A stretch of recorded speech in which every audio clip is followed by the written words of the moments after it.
Welcome everyone. It's got a plane going over there, a biplane. It is a lovely day here and welcome to the channel. I'm Nesbit and today we're going to talk about Kingdom Come Deliverance 2. I've been playing it since it's been out and I decided to make a walk and talk of it really because I mean it's such a great game anyway, and this is a sort of different format from my usual setup. And I am going to be producing more vlogs for the channel, as I said. So, let's get on with it. Kingdom Come Deliverance 2, guys and girls. Well, it's an outstanding game. And you've all heard me say this before. But the why is really the important thing. It isn't so much the great mechanics of the game, or, you know, well, it is actually. It is the mechanics of the game. It's the great storytelling. It's the size of the game. It's the way the game directs you. It's the quality of side quests. Just everything about it is top notch, you know. And but I think the thing that really impresses me about the game, which sort of stays with me, is how it's moved me in terms of the way I think and feel about gaming and about games. I mean, it's so rare when a game like this comes along. It's one of those special games, you know, like Skyrim was for me. And you know, from the moment I got embroiled in Henry's story and the destruction of his village, the death of his parents, you know, even to moving into the second game and the resolution of vengeance to his half-brother, to learning more about Martin, to Legacy of the Forge, and finally the final stepping stones of Henry's journey with Mysterium, which we're just starting now. But throughout all that adventure and all that gameplay, I think what I love about the game most, and I suppose the mechanics of the game is very important, and the storytelling, because it reaches out and it pulls you in. And it pulled me in deep, and it's been 3 or 4 years I think I've been playing Kingdom Come Deliverance, i.e. both the games, or 3 years at least. And in that time it's been such a journey, and when I got to the points of vengeance with Henry and his story, even you know, that was very satisfying. But the Legacy of the Forge really finished off the game. Well, the game's not finished yet, but it brought Henry full circle for me in terms of, oh shit, gotta be careful, I'm very rough ground I'm on, in terms of the loss that he suffered. And he come full circle and he's replaced that loss in some small way, you know, and rebuilt his life. So yeah, and the Legacy of the Forge helps the completion of that process. Martin's little signatures on the blades, on his gloves, and all the little touches that the Warhorse and the developers have done for this game has been phenomenal. It's a quality game. It's a quality game, and it's worth every penny that people spend on it. I love the medieval combat. It's so intense. It's the most intense combat system I think I've ever played. I've said that before, and I love that about it. But again, I always come back to the psychological storytelling of the game, of Henry's journey, and of how Henry has felt, the darkness that he's gone through, you know, as well as you know, the redemption of his soul as well. And you can play Kingdom Come Deliverance any way you want. I mean, I've played it in several different ways, but what I've always loved about the game is the way in which like I say, it draws you in and makes you feel his story and his experiences. It's done so well, and I can't overemphasize this enough, you know, because it is a quality game. It's quality storytelling, and as I've always said in my streams, you know, as a species, we've always you know, we have always told each other stories. They are the bedrock of our education, of our foundation, of our understanding of the world around us. You know, we're born into the world naked, literally, psychologically and physically, and we take a huge journey in growing into ourselves and growing into the world. And our stories that we tell one another are really important. And years ago we'd do that around campfires and stuff like that. We still do that, of course, but now we have, and we just do it in song, in books, but we now have games, you know. And yeah, I mean, what I'm saying is it's a great medium, guys and girls. It's a real good medium, you know, gameplay, and especially when games are made the way Kingdom Come Deliverance 2 is made. It's a fantastic medium.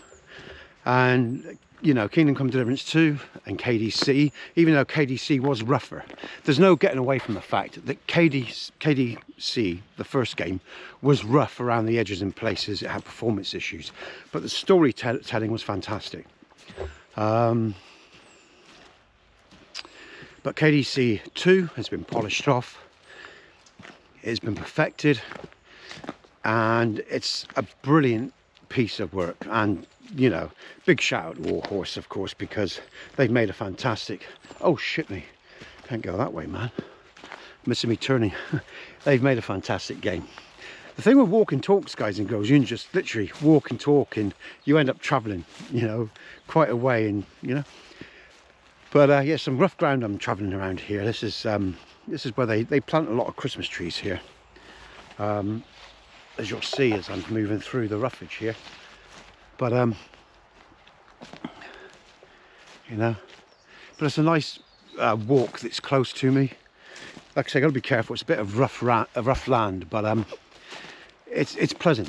There's a lot of colour. You get to see a lot of wildlife if you're quiet. That is normally, but I'm being a bit noisy today. But yeah, it's a great game. And so, you know, I could rattle on like a lot of other people do about the mechanics of the game.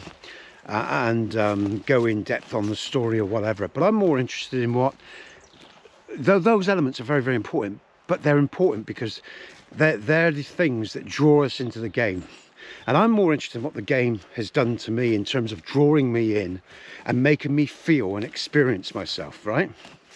Because there's loads of people out there that will tell you about the mechanics of the game and the story about Henry and this character or that character or Mutt or Teresa or whatever. There are plenty of videos out there already. I want to share with you what it does to me as a human being. And as a human being, like I say, it literally moves every aspect of my existence. Whether that's my emotional existence in terms of the storytelling, Henry's journey and his sufferings, to the physical existence when my heart pumps when I'm in combat, to my spiritual existence, the interconnection between all life and ourselves and how Henry experiences that within the game, and our intellectual, how he has to overcome his ignorance, learn that he's the blood of a lord, and learn how to negotiate the great game and the movement of pieces upon that board. So if you think about the game at all levels, it sort of covers all the bases, but it doesn't just cover them, it takes you deep into them and deep within yourself. Because like I said, there's a lot of people that talks about the game mechanics and like I say, well, these are the parts, but like I say, I'm interested in what it does to me as a man, you know, as a human being. And you always know you've got a quality story when KDC moves me like it's moved me and got me so passionate about a game. It's like reading a good book that makes you passionate, or hearing a good story. It lives within you, and it lives within you for your lifetime. It's not something, you know, it's like you look at the Marvel characters or whatever before they butchered all that. You know, how we as human beings, whether it's Return of the Jedi even, and initially, you know, how we look upon certain archetypal figures and how in stories, and how those stories and archetypal figures are really important to us and our psychological well-being. So yeah, Kingdom Come Deliverance 2 for me, guys and girls, is again, I'm going to spin you around because I've got the sun in my face, is one of the best modern games, and probably one of the best or top games in the last 10 years, if not more, along with Red Dead and, like I say, Witcher. And yeah, I'll put Skyrim in that, just because of Skyrim is nowhere near built like these games the games I've just mentioned, but Skyrim has its own magic for me. But KDC 2 is right up there in my top 5 without a doubt. it's a phenomenal game, and it's a wonderful game. And I've had a real lot of a great amount of pleasure playing it and sharing it with you guys and girls. And for those of you that's been on my channel and shared that game with me, thank you, because it's been good fun. And we're still not done yet. We've still got Mysterium to do, and we will be going back to it after The Witcher, because after I finish this playthrough we'll go on to The Witcher 3 Wild Hunt, just because The Witcher will be coming out in the next few years in preparation for that, because I need to play that story. And then we'll go back to KDC2, and I'm going to do a full modded game of KDC2 down the line. But like I say, we still got to finish the playthrough we're going through right now. And there you go, guys and girls. That's my feelings on KDC2. Nothing that none of you have heard before, but I just thought I'd do it in a wonderful setting like this. You know, it's so bright and colourful today, and that makes me happy, because it's been grey for days now, and I may end up feeling a bit shitty. Do you know what I mean? It can get a bit low. But there you go. Those are my thoughts on KDC2. Like I say, the mechanics, the storytelling, the look of the game, the lighting of the game, all these functional aspects are brilliant. But like I say, it has another layer that special games have, that draw you in and take you on a journey, and tugs and pulls at your own existence, and the two worlds become one, and it's something you don't forget, because it's just a quality story. You never ever forget the experience that you had. And very few games can do that. So that's the magic of KDC2. Thanks for joining me today, guys and girls.